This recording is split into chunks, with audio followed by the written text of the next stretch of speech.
বর্তমানে যে ভাইরাল যে রোগগুলো রয়েছে তার মধ্যে অন্যতম হচ্ছে রানীক্ষেত। হ্যাঁ, এই রানীক্ষেতের কারণে অনেক খামার ধ্বংস হয়ে যাচ্ছে, কিন্তু সেটি সহজেই কিন্তু টিকিয়ে রাখা যায় যদি আপনারা প্রপার ব্যবস্থাপনা জানেন। আসলে আপনারা ভালোভাবে জানেন না দেখে কিন্তু আপনি খামারে আপনার শেষ হয়ে যাচ্ছে। একটু যদি সতর্ক হন তাহলে কিন্তু খামার আপনার টিকে থাকবে।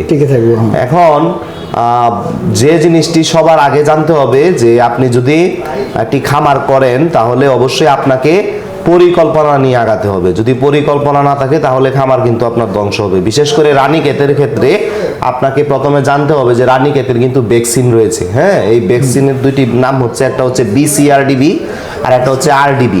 এই BCRDB ভ্যাকসিনটি কিন্তু আপনাদের মুরগির বয়স যখন 3 থেকে 5 দিন হবে তখন কিন্তু আপনাদের দিতে হবে। তারপরে আপনারা 18তম দিনের দিকে আপনারা 18তম দিন না, মানে 18তম দিনে গাম্বুরো ভ্যাকসিন দিতে হয়। 3 থেকে 5তম দিনে হচ্ছে আপনারা BCRDB ভ্যাকসিন, এবং 24 থেকে 25তম দিনে আবার ওই BCRDB ভ্যাকসিনটি আপনাদেরকে বুস্টার ডোজ হিসেবে দিতে হবে। তাহলে BCRDB ভ্যাকসিন আমার দুইবার দেওয়া হলো, একবার 3 থেকে 5তম দিনে আর একবার 24 থেকে 25তম দিনে, যে কোনো একদিন দিবেন। তো এই ভ্যাকসিনটি দেওয়ার পর আবার RDB যে ভ্যাকসিনটি, হ্যাঁ, সেটা কিন্তু আমাদের 55 থেকে 60তম দিনে দিতে হবে। তবে মনে রাখতে হবে BCRDB ভ্যাকসিনটি কিন্তু চোখে 1 ফোঁটা করে করে দিতে হবে, কিন্তু RDB ভ্যাকসিনটি কিন্তু চোখে ফোঁটা দিলে হবে না। RDB ভ্যাকসিনটি আপনাকে মুরগির রানের মাংসে দিতে হবে। এবং এই ভ্যাকসিনগুলোর দাম কিন্তু খুব বেশি না। আমরা অনেকে মনে করি ভ্যাকসিন পাবো কোথায়, এত দামি টিকা আমি কোথা থেকে নিব। আসলে আপনারা জানেন কিনা যে RDB ভ্যাকসিন 100 মাত্রার একটি ভ্যাকসিন। একটা ট্যাবলেট আপনি 100 ml পানির সাথে মিশিয়ে ভ্যাকসিনটি দিবেন, এটার দাম মাত্র 30 টাকা। 100 মুরগিকে আপনি RDB ভ্যাকসিন দিতে পারতেছেন মাত্র কি 30 টাকার মধ্যে, মাত্র 30 টাকা দিয়ে।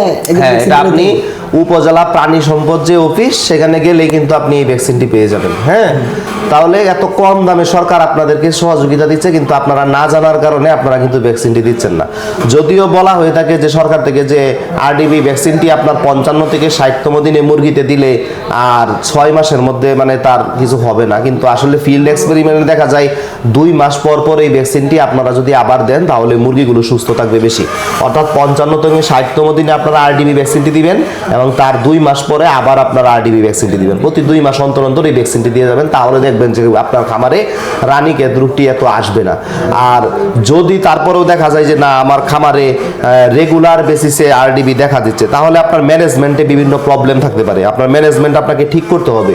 যদি ম্যানেজমেন্ট ঠিক করেন তাহলে আপনাদের দেখবেন যে এই রানীক্ষেত বারবার দেখা দিবে না। বিশেষ করে বিভিন্ন বয়সের মুরগি কিন্তু আপনারা একসাথে পালতে পারবেন না। একই ইউনিফর্মিটি বজায় রাখতে হবে। একই বয়সের মুরগি আপনারা একসাথে পালবেন, তাহলে কিন্তু আপনার ভ্যাকসিনের টাইম শিডিউল সবগুলো আপনার ঠিকভাবে থাকবে। আবার মনে রাখতে হবে যে 500 যদি আপনার 500 ফুট জায়গার ভিতরে যদি আরেকটি খামার থাকে, তাহলে সেই খামার থেকেও কিন্তু আপনার খামারে ওই রোগটি ছড়িয়ে পড়তে পারে, যেহেতু ভাইরাল ডিজিজ। তাহলে ওই 500 ফিটের ভিতরে যদি কোনো খামার থাকে তাহলে সেই খামারের সাথে আপনার যে ম্যানেজমেন্ট, ওই খামারের ম্যানেজমেন্টও কিন্তু সেম হইতে হবে। তাছাড়া মনে রাখতে হবে যে আপনার ফ্লোরটি সর্বোচ্চ চেষ্টা করবেন যে ফ্লোরটি যেন পাকা হয়। পাকা ফ্লোরে আপনার এই জীবাণু সংক্রমণটা হওয়ার সম্ভাবনা কম। কিন্তু যদি আপনার ওই সামর্থ্য না থাকে, অর্থাৎ কাঁচা ফ্লোর থাকে, অর্থাৎ মাটির ফ্লোর, তখন আপনারা প্রতিটি ব্যাচে যাওয়ার পর কিন্তু মাটির যে 4 ভাগের 1 অংশ মাটি কোদাল দিয়ে আপনারা সরিয়ে দিবেন, তাহলে আপনার এই ব্যবস্থাপনাটা কিন্তু কি থাকবে, ঠিক থাকবে।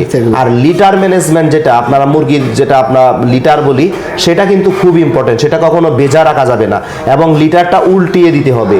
আপনি লিটারটা উল্টিয়ে দিলে দেখবেন আপনার রোগ জীবাণু কম হবে।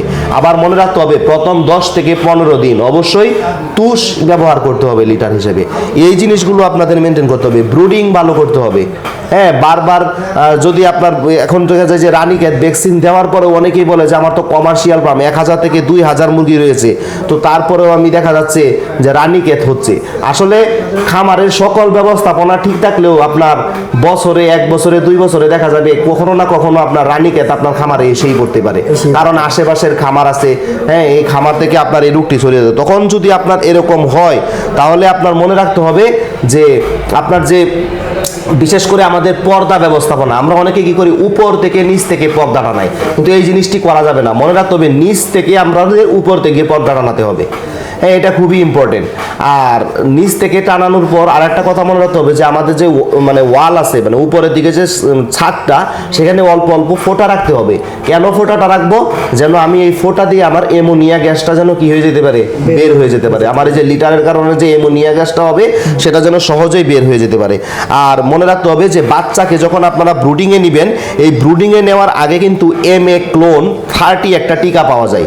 যদি বারবার রানীক্ষেত দেখা যায়, আবারও বলছি এটি কিন্তু নর্মালি দিতে হয় না, যদি আপনার খামারে বারবার রানীক্ষেত দেখা যায় তাহলে ব্রুডিংয়ের আগে MA-Clone 30 একটি টিকা দিবেন এবং 16 থেকে 17তম দিনে এই টিকাটি আপনারা আবার দিবেন। আর টিকা দেওয়ার পর আপনাকে WS, এই WS নামে একটি ওষুধ পাওয়া যায়, সেটা আপনারা 4 দিন দিবেন। যদি আপনারা এই জিনিসগুলো ব্যবস্থাপনা ঠিক রাখেন, আর একটা ব্যাচকে আপনারা একটা ব্যাচ থেকে আরেকটা ব্যাচের মধ্যে 2 থেকে 3 মাস গ্যাপ দিতে হবে। হ্যাঁ, এই গ্যাপ দেওয়ার পর পরবর্তী ব্যাচে কিন্তু আপনারা জাস্ট 15 দিন গ্যাপ দিলেই হবে। তাহলে এই জিনিসগুলো যদি আপনারা মেনটেন করেন, আপনার খামার কিন্তু রানীক্ষেত মুক্ত হবে। আর রানীক্ষেত মুক্ত যদি হয় তাহলে অন্যান্য রোগগুলো কিন্তু অনেকাংশে কম হয়। বেশিরভাগ ক্ষেত্রে আপনার খামারে রানীক্ষেত রোগটা হয়। তো এই জিনিসগুলো যদি ব্যবস্থাপনা ভালো করেন, তাছাড়াও আপনি রানীক্ষেত হইলে যদি বুঝবেন কিভাবে, আমাকে বলেন যে আমার খামারে স্যার রানীক্ষেত হয়েছে আমি কিভাবে বুঝবো? আপনি দেখবেন যে মুরগি কিন্তু সবুজ চুনা পায়খানা করবে, এবং সবুজ চুনা পায়খানা করলে যে তার রানীক্ষেত এরকম না। আপনাকে আরো আমরা বিভিন্ন পোস্টমর্টেম করে থাকি মুরগির পোস্টমর্টেম করার পর যদি আমরা দেখি যে তার হেমোরেজ বা রক্তকরণ হয়েছে, তার tip of the gland of proventriculus, অর্থাৎ মুরগির যে পাকস্থলী বলা হয়, সেখানে যদি আপনার রক্তকরণ হয়, তার সিকামে যদি আপনার সিকাল টনসিলে যদি আপনার রক্তকরণ হয়, হ্যাঁ, এই জিনিসগুলোর মাধ্যমেই আমরা আসলে আরও কিছু জিনিস আছে যেগুলো আমরা বুঝি। তো এইগুলার মাধ্যমেই কিন্তু আমরা বুঝতে পারি যে একটি মুরগির রানীক্ষেত হয়েছে। তো এই জিনিসগুলা হইলে তখন কিন্তু আপনাদের এই মেজারমেন্টগুলা, তবে আপনার রোগ হওয়ার আগেই আপনার ব্যবস্থাপনা নিতে হবে, তাহলে রোগ কিন্তু হবে না। তো প্রতিকার থেকে আমাদের আসলে প্রতিরোধটা বেশি ইম্পর্টেন্ট। প্রতিরোধ যদি করেন তাহলে কিন্তু আপনার রোগটি সেরে যাবে। তো এইভাবেই আপনারা আশা করি এই জিনিসগুলো ফলো করার মাধ্যমে খামার থেকে রানীক্ষেত ডিজিজটি থেকে আপনারা রক্ষা পাবেন। ধন্যবাদ সবাইকে।